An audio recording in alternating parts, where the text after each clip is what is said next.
આગળ વધી રાજકોટથી સમાચાર આવી રહ્યા છે। લોકમેળાને લઈને અહીંયા મોટા સમાચાર છે। અગ્નિકાંડ બાદ લોકમેળાને લઈને તંત્ર સતર્ક બન્યું છે। એમ્બ્યુલન્સ અને ફાયર ફાઈટરની સંખ્યા વધારવામાં આવી છે।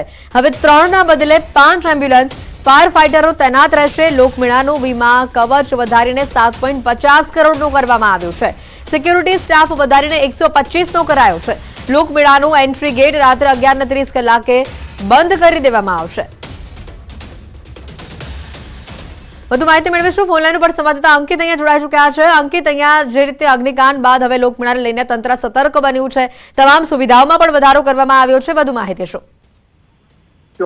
ખાસ કરીને વાત કરવામાં આવે તો સૌરાષ્ટ્રનો સૌથી મોટો લોકમેળો છે તે રાજકોટના રેસકોર્સ મેદાન ખાતે યોજાતો હોય છે અને આ મેળાની શરૂઆત છે તે રાંધણ છઠથી શરૂ થતી હોય છે અને દસમ સુધી આ મેળો છે તે ચાલતો હોય છે ને આ 5 દિવસીય મેળાની અંદર 15 લાખથી પણ વધુ મેળાના જે માણીગરો હોય છે કે જે મેળાની મજા માણવા આવતા હોય છે। સૌરાષ્ટ્ર ભરમાંથી નહીં પરંતુ ગુજરાત બહારથી પણ લોકો આ મેળાની મુલાકાત લેવા આવતા હોય છે। ત્યારે જે રીતે ટીઆરપી ગેમ ઝોન અગ્નિકાંડ સામે આવ્યો છે ત્યારબાદ તંત્ર છે તે પણ સફાળું જાગી ઉઠ્યું છે અને તેના જ કારણે તકેદારીના ભાગરૂપે ખાસ કરીને વાત કરવામાં તો અત્યાર સુધી જે 4 કરોડ રૂપિયાનું વીમા કવચ લેવામાં આવતું હતું તે વધારીને હવે 7.5 કરોડનું કરવામાં આવ્યું છે। સાથોસાથ એમ્બ્યુલન્સ તેમજ ફાયર ફાઈટરનો કાફલો પણ વધારી દેવામાં આવ્યો છે। અત્યાર સુધી જે 3-3ના સેટમાં રાખવામાં આવતા હતા તે હવે 5-5ના સેટમાં રાખવામાં આવશે તે પ્રકારનો નિર્ણય લેવામાં આવ્યો છે। સાથોસાથ સિક્યુરિટી સ્ટાફ છે તેની અંદર પણ વધારો કરવામાં આવ્યો છે। જી અંકિત, આભાર માહિતી બદલ। નમસ્કાર, 10 વાગ્યાની તમામ મહત્વપૂર્ણ ખબરો સાથે હું છું હેતવી અને હાલ જે સમાચાર આવી રહ્યા છે અમદાવાદથી બોગસ ફાયર અધિકારીનો પર્દાફાશ થયો છે। 8 અધિકારીએ બોગસ સ્પોન્સરશીપ મેળવી હતી। 8 ફાયર અધિકારી બોગસ નોકરી કરતા હતા। એએમસી વિજિલન્સમાં આ મોટો ઘટસ્ફોટ થયો છે। વિજિલન્સ તપાસના આધારે 8 અધિકારીઓ કસૂરવાર સામે આવ્યા છે। એક અધિકારીની શૈક્ષણિક લાયકાતમાં તફાવત હોવાનું પણ સામે આવ્યું છે। બોગસ સ્પોન્સરશીપના પગલે 8 અધિકારીને શોકોઝ નોટિસ ફટકારવામાં આવી છે। બોગસ સરકારી કચેરી, બોગસ પીએમઓ અધિકારી, બોગસ ટોલ નાકું અને હવે બોગસ ફાયર અધિકારીની આ ઘટના સામે આવતા ખળભળાટ મચી ચૂક્યો છે। અમદાવાદ મહાનગરપાલિકાના ફાયર વિભાગના 9 અધિકારીઓના ટર્મિનેટ કરવા માટે શોકોઝ નોટિસ ફટકારવામાં આવી છે। 9 પૈકી 8 અધિકારીઓ બોગસ સ્પોન્સરશીપ મેળવી હોવાની ફરિયાદ પણ મળી હતી। આ ફરિયાદના આધારે એમસી વિજિલન્સમાં આ મોટો ઘટસ્ફોટ થયો હતો। વિજિલન્સ તપાસના આધારે 8 અધિકારીઓ કસૂરવાર સાબિત થયા છે, જ્યારે એક અધિકારી શૈક્ષણિક લાયકાતમાં તફાવત હોવાથી ટર્મિનેટ કરવા માટે શોકોઝ નોટિસ અપાઈ છે। બોગસ સ્પોન્સરશીપને લઈને નાગપુર સ્થિત પ્રતિષ્ઠિત નેશનલ ફાયર સર્વિસ કોલેજ દ્વારા પોલીસ ફરિયાદ પણ નોંધાવવામાં આવી હતી। આ ફરિયાદના પગલે અમદાવાદ ખાતે પણ તપાસ હાથ ધરવામાં આવી છે અને આ સમગ્ર ભાંડો ફૂટ્યો છે। હાલ તમામ અધિકારીઓને 10 દિવસમાં ટર્મિનેટ કરવા કે ન કરવા તે અંગે ખુલાસો કરતી નોટિસ ફટકારવામાં આવે છે।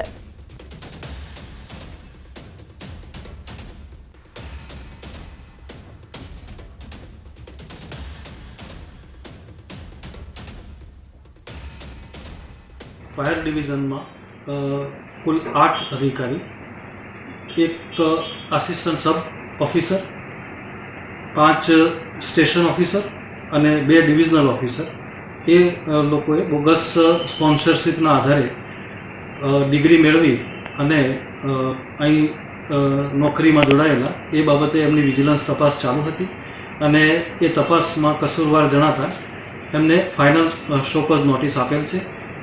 તદુપરાંત એક ડિવિઝનલ ફાયર ઓફિસર કે જેમને નિયત સમય મર્યાદામાં અનુભવના આધારે જે ડિગ્રી લેવાની હોય એની અંદર કસૂરવાર જણાતા અમદાવાદ મ્યુનિસિપલ કોર્પોરેશનના વિજિલન્સ ડિપાર્ટમેન્ટ દ્વારા તેઓને પણ ફાઇનલ શોકોઝ નોટિસ આપવામાં આવેલ છે। બિલકુલ, અને આ જ મુદ્દે વધુ વિગત મેળવીશું। પ્રણવ અમારી સાથે સંવાદદાતા અહીંયા જોડાઈ ચૂક્યા છે। પ્રણવ, જે રીતે આ વિગતો આવી છે, બોગસ સરકારી કચેરી, બોગસ પીએમઓ અધિકારી અને હવે બોગસ ફાયર અધિકારીઓ, 8 જેટલા અધિકારીઓને શોકોઝ નોટિસ ફટકારવામાં આવી, વધુ માહિતી શું?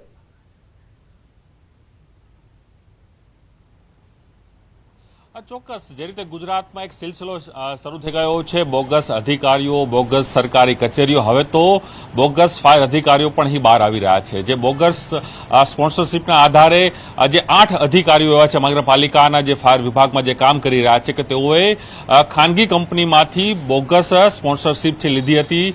ત્યારબાદ તેઓએ નાગપુરની જે ફાયર સર્વિસ કોલેજ છે તેમાં એડમિશન લીધું. ત્યારબાદ તેઓ પાસ થઈને અહીં મહાનગરપાલિકાના ફાયર વિભાગમાં તેઓએ નોકરી જોઈન કરી. એટલે ચોક્કસ એમ છે કે જેની નૈતિકતા છે, ફાયર વિભાગ એવો વિભાગ છે કે જેને હંમેશા માટે લોકોની સુરક્ષા માટે, જે રીતે બોર્ડર ઉપર જે કહી શકાય કે આર્મી હોય છે તે રીતે શહેરી વિસ્તારમાં અગ્નિ માટે સૌથી મહત્વનો જે પાર્ટ હોય છે તે ફાયર વિભાગનો હોય છે, તેના કર્મચારીનો હોય છે, તેના ઉપર સૌને લોકોને વિશ્વાસ હોય છે.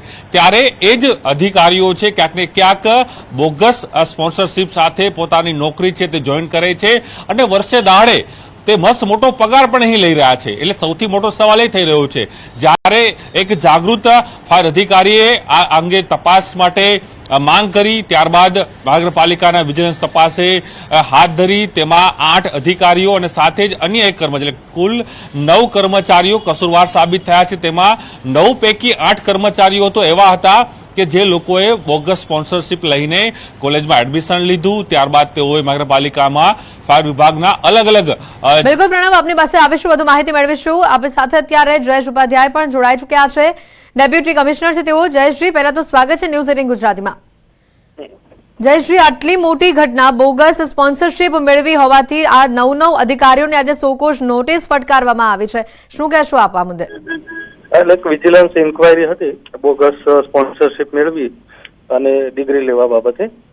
એનું વિજિલન્સ ચાલુ હતું અને અત્યારે ફાઇનલ શોકોઝ નોટિસ આપી છે. કેટલા સમયથી તેઓ નોકરી પર હતા તેને લઈને કોઈ માહિતી છે? અને સાથે જ તેઓએ આજે બોગસ સ્પોન્સરશીપ મેળવી હતી, કયા આધાર પર મેળવી હતી? એ અત્યારે પ્રોબેશનમાં છે આ લોકો, અને એ બોગસ સ્પોન્સરશીપ લેવાનું કસૂરવાર સાબિત થયેલા છે એમાં, અને વિજિલન્સ ઇન્કવાયરી ચાલુ હતી અને શોકોઝ ફાઇનલ નોટિસ આપી છે. બિલકુલ જયેશજી, આ જે રીતના આ 9 નામો સામે આવ્યા છે, અન્ય વિસ્તારમાંથી પણ આવા કોઈ નામો આવવાની શક્યતા સામે આવી રહી છે કેમ? કારણ કે આ સૌથી મોટો તપાસનો વિષય છે. 9 અધિકારીઓને આ પ્રકારે જો ટર્મિનેટ કરવામાં આવે, ખોટી રીતે તેઓએ સ્પોન્સરશીપ મેળવી હોય, તો આવા તો કેટલા અધિકારીઓ હશે? હવે એ પણ એક મોટો સવાલ ઉભો થાય છે. અત્યારે એવી કોઈ માહિતી નથી મારી પાસે. બિલકુલ જયેશજી, અમારી સાથે અમારા સંવાદદાતા પ્રણવ પણ આપણી જોડે જોડાયેલા છે. હેલો જી પ્રણવ. સર, પ્રણવ વાત કરી રહ્યો છું. ખાસ કરીને મારો પ્રશ્ન એ છે, મહાનગરપાલિકાની અંદર આ 9 અધિકારીઓ આ રીતે જો કામ કરતા હોય, તેઓ પગાર લેતા હોય, તો શું એના પગાર ઉપર કાર્યવાહી થાય? અને સાથે જ સૌથી મોટો સવાલ, એના ઉપર પોલીસ ફરિયાદ દાખલ કરાશે? કારણ કે એક એવી સર્વિસ છે કે જેમાં લોકોનો વિશ્વાસ હોય છે, અને એની અંદર જો બોગસ સ્પોન્સરશીપ લેતા હોય છે, તો આવા અધિકારીઓ સામે પોલીસ ફરિયાદ મહાનગરપાલિકા દાખલ કરશે કે નહીં કરે? એટલે નિયમ મુજબની તમામ કાર્યવાહી થશે એના સામે.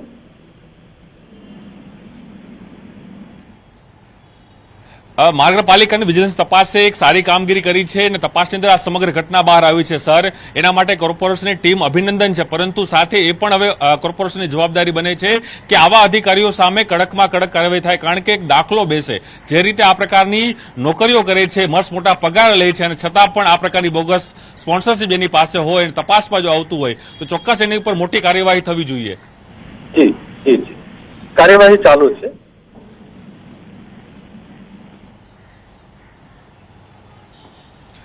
કેટલા દિવસમાં આ કાર્યવાહી પૂર્ણ થશે સર?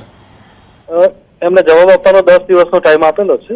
એ જવાબ આપવાથી તાત્કાલિક પછી નિયમ મુજબની કાયદેસરની કાર્યવાહી હાથ ધરવામાં આવશે.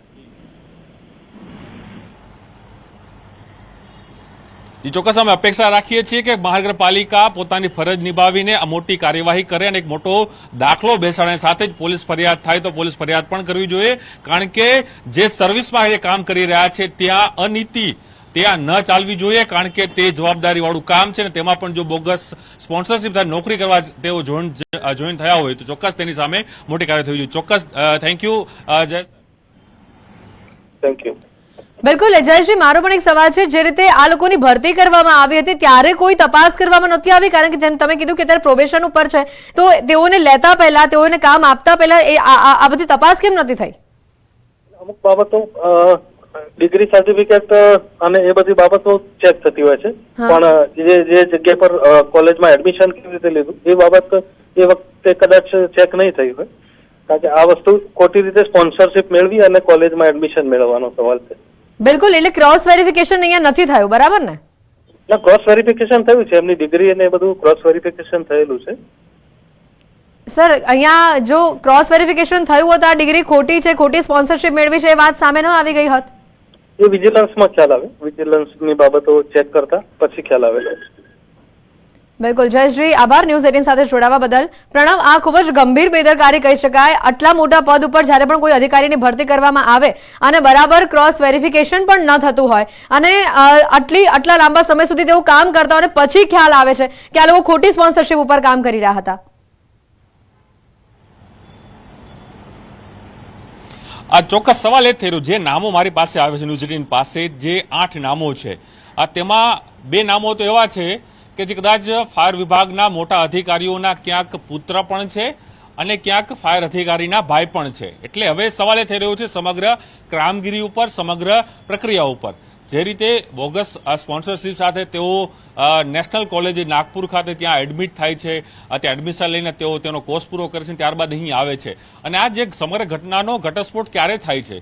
જ્યારે એક જાગૃત જે ફાયર કર્મચારી છે તે સમગ્ર અરજી કરે છે, તપાસની માંગ કરે છે અને સાથે જ નાગપુર જે કોલેજ છે તેના તરફથી પોલીસ ફરિયાદ દાખલ કરવામાં આવે છે કે માત્ર અમદાવાદ નહીં પરંતુ અનેક એવા જે વિસ્તારો છે જ્યાં સમગ્ર ભારતમાંથી ત્યાં ફાયર અધિકારીઓ ત્યાં પરીક્ષા માટે, કોલેજ માટે, કોર્સ માટે ત્યાં જતા હોય છે. ત્યારે નાગપુર કોલેજ તરફથી ફરિયાદ દાખલ કરવામાં આવી હતી કે આ પ્રકારની બોગસ સ્પોન્સરશિપ સાથે અનેક અધિકારીઓ અહીં, અનેક લોકો અહીં એડમિશન લીધા છે.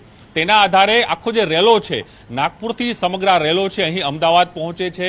અમદાવાદમાં તપાસ માટે કહેવામાં આવે છે અને ત્યારબાદ આ સમગ્ર ઘટસ્ફોટ છે તે આ ભાંડો છે તે ફૂટે છે અને તેની અંદર 9 કર્મચારીઓ, તેમાં 9 પૈકી 8 કર્મચારીઓ જે હાલના જે છે તે બોગસ સ્પોન્સરશિપ સાથે છે અને એક જે કર્મચારી છે કેઝર દસ્તુર, આ તેઓની શૈક્ષણિક લાયકાત ઉપર સવાલ ઉભો થઈ રહ્યો છે. આપ જુઓ તો ખરી કેવી બલિહારી મહાનગરપાલિકાના ફાયર વિભાગની છે. એક તરફ ફાયર વિભાગમાં કર્મચારીઓ નથી, તેની ઘટ છે, બીજી તરફ ભરતી કરવામાં આવે છે, પરંતુ એ ભરતીની અંદર પણ બલિહારી તો સમજવા જેવી છે કે 8 કર્મચારીઓ એવા છે કે જેને બોગસ સ્પોન્સરશિપ મેળવી છે અને એક કર્મચારી. બિલકુલ પ્રણવ, આપની પાસે વધુ અપડેટ્સ પણ લેતા રહીશું. આભાર માહિતી બદલ. હાલ આ 8 અધિકારીઓએ જે બોગસ સ્પોન્સરશિપ મેળવી હતી, હવે તમામ વિરુદ્ધ કાયદાકીય પ્રક્રિયા હાથ ધરવામાં આવે છે. આગળ વધી રાજકોટથી સમાચાર આવી રહ્યા છે. લોકમેળાને લઈને અહીંયા મોટા સમાચાર છે. અગ્નિકાંડ બાદ લોકમેળાને લઈને તંત્ર સતર્ક બન્યું છે. એમ્બ્યુલન્સ અને ફાયર ફાઈટરની સંખ્યા વધારવામાં આવી છે. હવે 3ના બદલે 5 એમ્બ્યુલન્સ ફાયર ફાઈટરો તૈનાત રહેશે. લોકમેળાનું વીમા કવચ વધારીને 7.50 કરોડનું કરવામાં આવ્યું છે. સિક્યુરિટી સ્ટાફ વધારીને 125નો કરાયો છે. લોકમેળાનું એન્ટ્રી ગેટ રાત્રે 11:30 કલાકે બંધ કરી દેવામાં આવશે. વધુ માહિતી મેળવીશું. ફોનલાઈન ઉપર સંવાદદાતા અંકિત અહીંયા જોડાઈ ચૂક્યા છે. અંકિત, અહીંયા જે રીતે અગ્નિકાંડ બાદ હવે લોકમેળાને લઈને તંત્ર સતર્ક બન્યું છે, તમામ સુવિધાઓમાં પણ વધારો કરવામાં આવ્યો છે, વધુ માહિતી શું? ખાસ કરીને વાત કરવામાં આવે તો સૌરાષ્ટ્રનો સૌથી મોટો લોકમેળો છે તે રાજકોટના રેસકોર્સ મેદાન ખાતે યોજાતો હોય છે અને આ મેળાની શરૂઆત છે તે રાંધણ છઠથી શરૂ થતી હોય છે અને દસમ સુધી આ મેળો છે તે ચાલતો હોય છે. આ 5 દિવસીય મેળાની અંદર 15 લાખથી પણ વધુ મેળાના જે માણીગરો હોય છે કે જે મેળાની મજા માણવા આવતા હોય છે. સૌરાષ્ટ્ર ભરમાંથી નહીં પરંતુ ગુજરાત બહારથી પણ લોકો આ મેળાની મુલાકાત લેવા આવતા હોય છે.